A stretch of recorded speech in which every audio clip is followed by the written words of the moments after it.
भरत तिवारी के घर के सामने इस वक्त हम खड़े हैं। पीछे आप देख सकते हैं भरत तिवारी का घर है और ठीक उसके सामने एक तंबू गाड़कर टेंट लगाकर यहाँ पर सचिन भाई जो है अनशन पर बैठे हुए हैं। क्या कुछ कहिएगा सचिन भाई? इतना ही कहेंगे कि भाई एक ही चीज चाहते हैं कि सम्राट चौधरी का घमंड तोड़ना है और उनको माँ से आके माफी मांगना है और अपराधी को अपराधी बोलना है और भगत सिंह जो है हमारा भरत भाई उसको शहीद बोलना पड़ेगा।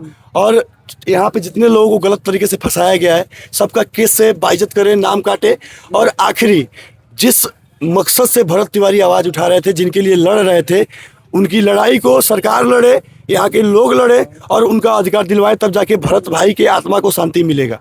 अच्छा, भरत जो तिवारी है उनको अब लोग भगत सिंह का दर्जा दे रहे हैं, इसको आप कैसे देख रहे हैं? हाँ, भगत सिंह तो है और हम लोग को गर्व हो रहा है कि हम लोग भगत सिंह के बारे में सुने थे लेकिन भगत सिंह को देखे नहीं थे। आज आंखों से देख लिए और आज उनके बलिदान को भी देख लिए और आज दर्द यह हो रहा है कि अंग्रेजों ने उनको मारा था, लेकिन आज तकलीफ इस बात का है कि हमने जिसको वोट देकर सत्ता में बैठाया है और जिसका पैसा खा के वे लोग वर्दी पहने हैं, वहीं लोग उसका गलत इस्तेमाल कर रहे हैं और भगत सिंह को मारे हैं ताकि अपराधियों का मनोबल बढ़े और कोई भगत सिंह पैदा ना हो और इन भ्रष्टाचारियों के खिलाफ आवाज बुलंद ना करे।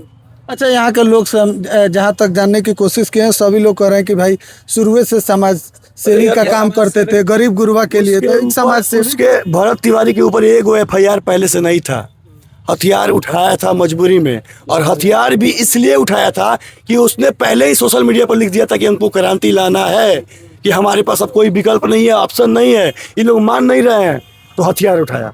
उसके पास हथियार कहाँ से आया? इसके लिए भी तो पुलिस दोषी है। वो 3 दिन हथियार लेके घूमा, उसके लिए भी तो पुलिस दोषी है। अगर उसको मारना होता ना तो मार दिया होता, लेकिन उसको मारना नहीं था, उसको क्रांति लाना था, अपनी बातों को रखना था। शायद हो सकता है कि तरीका गलत हो, बंदूक नहीं उठाना चाहिए था, तरीका गलत हो, लेकिन जब आपकी बेटी बहन के साथ गलत होगा, जब आपके परिवार के साथ गलत होगा, आपके साथ अत्याचार होगा, उस वक्त आप पुलिस को फोन कीजिएगा, जज को फोन कीजिएगा, कोर्ट कचहरी जाइएगा या उस समय फरसा उठा के उसी समय अपने परिवार के लिए अन्याय के लिए लड़िएगा। न्याय के लिए लड़िएगा ना, तो वही हुआ है। भरत तिवारी न्याय के लिए लड़ गया, इसलिए भगत सिंह बना। और इस बात को हम नहीं, पूरा बिहार कह रहा है और इस गांव क्षेत्र के लोगों के लिए, इस प्रखंड के लोगों के लिए भरत तिवारी भगवान है। एक बार आप जाइए ग्राउंड पर, उन लोगों का जो मदद किया है उनसे मिलिए, वो बताएंगे कि भरत तिवारी क्या है। अच्छा, यहाँ पर आप कब तक बैठिएगा इसी तरीके से टेंट काट के? बारिश भी हो रहा है उसको कि जब तक सम्राट चौधरी माफ़ी नहीं मांगते हैं, जब तक सम्राट चौधरी उन लोगों को अपराधी नहीं बोलते हैं और उनको जेल नहीं होता है, तब तक बैठेंगे। सब पुलिस थोड़े खराब होते हैं भैया, कुछ गंदी नाली के कीड़ा होते हैं जिससे सारा समाज खराब हो जाता है। तो वैसे ही कुछ गंदी नाली के कीड़ा इस प्रशासन में भी है, कुछ पॉलिटिक्स में भी है, जिनकी वजह से आज पूरा बिहार बदनाम हो रहा है और बिहार में हीरा हम लोगों ने खोया है।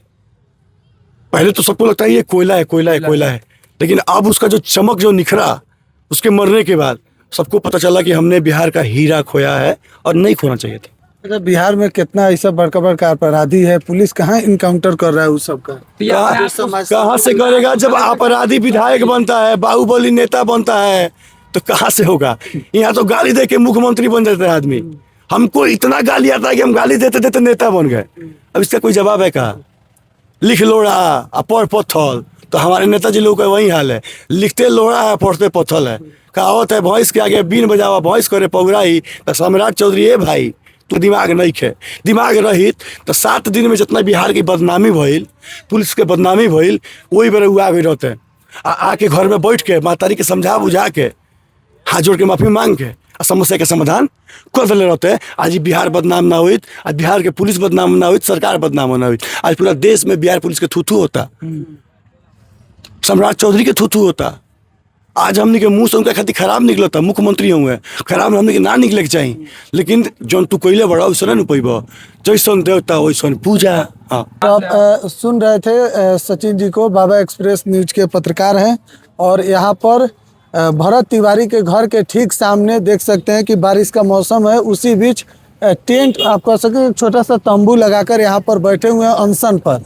और इनका कहना है कि जब तक भरत तिवारी को इंसाफ नहीं मिलेगा तब तक इसी टेंट, इसी तंबू में यहाँ पर बैठे रहेंगे। आप लोगों की क्या राय है, कमेंट बॉक्स में अपनी प्रतिक्रिया जरूर दीजिएगा। बिहार 100 देख रहे हैं, धन्यवाद।